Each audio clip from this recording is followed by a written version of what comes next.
100 gold coins and Birbal.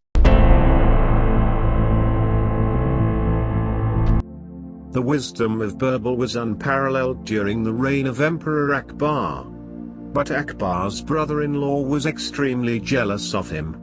He asked the emperor to dispense with Birbal's services and appoint him in his place.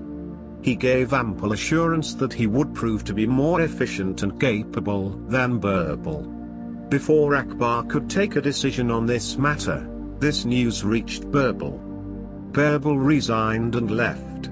Akbar's brother-in-law was made the minister in place of Birbal.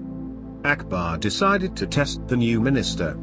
He gave 300 gold coins to him and said, "Spend these gold coins such that I get 100 gold coins here in this life, 100 gold coins in the other world and another 100 gold coins neither here nor there."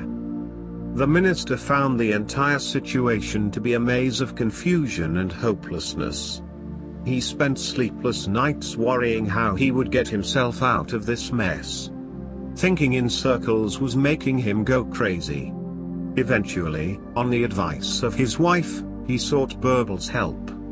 Birbal said, "Just give me the gold coins. I shall handle the rest." Birbal walked the streets of the city holding the bag of gold coins in his hand. He noticed a rich merchant celebrating his son's wedding.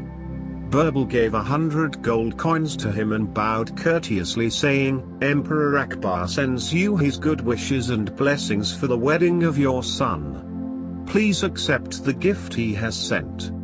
The merchant felt honored that the king had sent a special messenger with such a precious gift. He honored Birbal and gave him a large number of expensive gifts and a bag of gold coins as a return gift for the king. Next, Birbal went to the area of the city where the poor people lived. There he bought food and clothing in exchange for 100 gold coins and distributed them in the name of the emperor. When he came back to town, he organized a concert of music and dance. He spent 100 gold coins on it. The next day Birbal entered Akbar's darbar and announced that he had done all that the king had asked his brother-in-law to do. The emperor wanted to know how he had done it. Birbal repeated the sequences of all the events and then said, "The money I gave to the merchant for the wedding of his son, you have got back while on this earth. The money I spent on buying food and clothing for the poor, you will get it in the other world. The money I spent on the musical concert, you will get neither here nor there." Akbar's brother-in-law understood his mistake and resigned. Birbal got his place back. Moral: the money you spend on friends is returned or reciprocated in some form or the other. The money spent on charity gets converted into blessings from God, which will be your eternal property. The money spent on pleasures is just frittered away. So when you spend your money, think a little, if not a lot.